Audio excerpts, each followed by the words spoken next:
Peace be আপন everyone, আমি ফারুক, আবারও আমার চ্যানেলে স্বাগত। আজকের ভিডিও একটু অন্যরকম। স্বামী বিবেকানন্দ স্কলারশিপের ব্যাপারে আমরা সবাই জানি।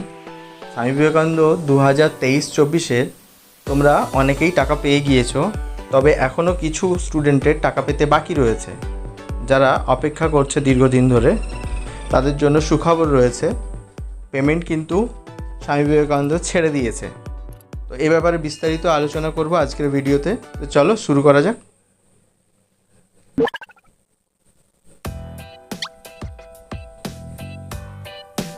স্বামী বিবেকানন্দ 2023-24-এর পেমেন্ট রিলেটেড অনেকেই তোমরা কোয়ারিজ করেছিলে যে স্যার আমরা স্বামী বিবেকানন্দের টাকা এখনও পর্যন্ত পাচ্ছি না, যদিও ট্র্যাকিং অপশানে দেখাচ্ছে যে তোমরা টাকা পেয়ে গেছো। এই সংক্রান্ত আজকে ডিটেলসে আলোচনা করব। স্বামী বিবেকানন্দ 2023-24-এর টাকা কিন্তু অনেকেই পেয়ে গেছে, তবে হ্যাঁ, এখনও বেশ কিছু স্টুডেন্টের টাকা পেতেও বাকি রয়েছে।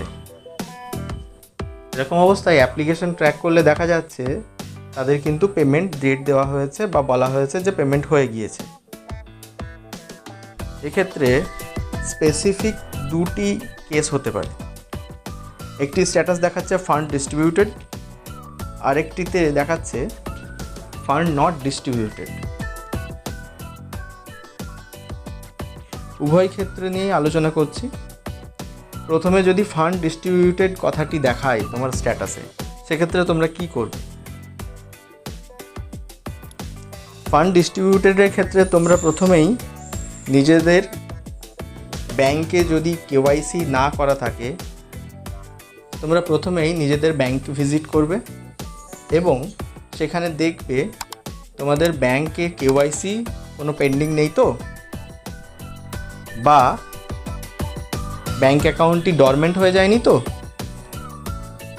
ব্যাংক অ্যাকাউন্টে দীর্ঘকালীন টাকা জমা তোলা না করলে কিন্তু ব্যাংক ডরমেন্ট হয়ে যায়। তো সেইটি সচল আমাদের রাখতে হবে। এক্ষেত্রে ম্যানেজারের সঙ্গে কথা বলে কেওয়াইসির বিষয়টি দেখতে হবে। যদি ডরমেন্ট থাকে সেটাকে অ্যাক্টিভ করাতে হবে, কেওয়াইসি পেন্ডিং থাকলে কেওয়াইসি কমপ্লিট করাতে হবে। এছাড়াও আরও একটি কেস হতে পারে, যেটি 18 বছর বয়স হওয়ার সঙ্গে সঙ্গে ব্যাংকে গিয়ে ওটি ঠিক করাতে হয়। সেটি হচ্ছে মাইনর মেজরের সমস্যা।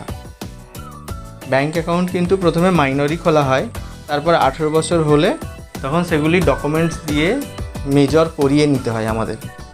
তো সেই ব্যাংক অ্যাকাউন্ট মেজর না করানোর কারণে কিন্তু অনেক ক্ষেত্রেই আমাদের টাকা আসতে খুবই অসুবিধা হয়। মাইনর অ্যাকাউন্টে টাকা রিসিভ করার একটা লিমিট থাকে, সেই ক্ষেত্রে কিন্তু সমস্যা হতে পারে। তোমরা অবশ্যই ব্যাংকে গিয়ে সেই জিনিসটা দেখে নেবে। তো এই সংক্রান্ত সমস্ত কিছু দেখার পরেও যদি তোমাদের সমস্যা থাকে, সেক্ষেত্রে তোমরা SBMCM পোর্টালে তোমাদের নিজস্ব লগ ইন করবে।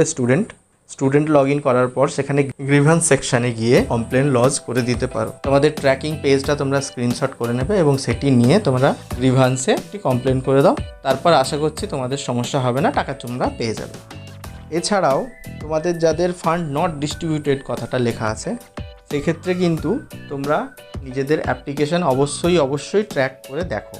অনেক ক্ষেত্রেই কিন্তু ইনকাম সার্টিফিকেট ভুল আপলোডের কারণে তোমাদের অ্যাপ্লিকেশান ডিফেক্ট হয়ে যায়। এটি কিন্তু তোমাদের মাঝে মাঝে ট্র্যাক করে দেখতে হবে।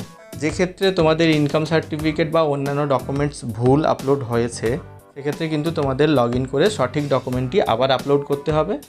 যদি ইনকাম সার্টিফিকেট গেজেটেড অফিসারে না থাকে, গেজেটেড অফিসারে ইনকাম সার্টিফিকেট সঠিকভাবে আপলোড করে অ্যাপ্লিকেশানটি সাবমিট করার পর অ্যাপ্লিকেশান ভেরিফাইয়ের পরে কিন্তু তোমার টাকা ঠিক সময় চলে আসবে। তো আজকে এ পর্যন্তই, পরে দেখা হবে অন্য কোনো ভিডিওতে। সবাই ভালো থেকো। আর হ্যাঁ, চ্যানেলে সাবস্ক্রাইব না করে থাকলে অবশ্যই সাবস্ক্রাইব করে দিও। Thanks for watching. Ta-ta, take care of yourself.